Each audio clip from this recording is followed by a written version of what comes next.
นะครับ ก็มาปรับจูนกันนิดหน่อยครับสำหรับรถลำนี้นะครับเพิ่มเติมนิดหน่อยนะครับเสียงดีอยู่แล้วนะครับแต่อยากได้เสียงที่กลมกล่อมมากกว่านี้นะครับลูกค้าเข้ามาให้เช็คระบบให้แล้วก็ปรับจูนเสียงใหม่นะครับแล้วก็เข้ามาติดฟิล์มใหม่ครับแล้วก็มาฟังเสียงกันเลยนะครับ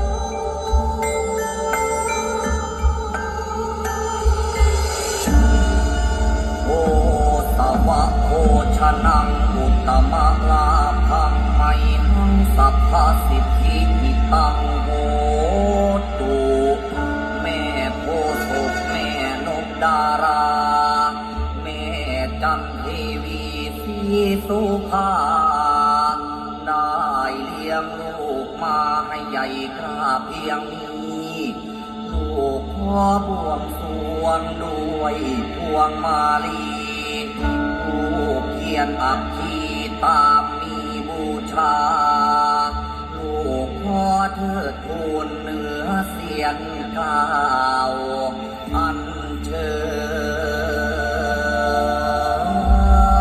ญ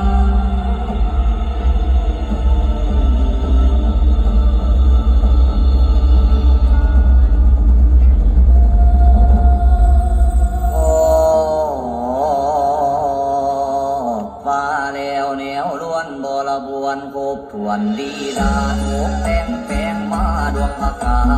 มา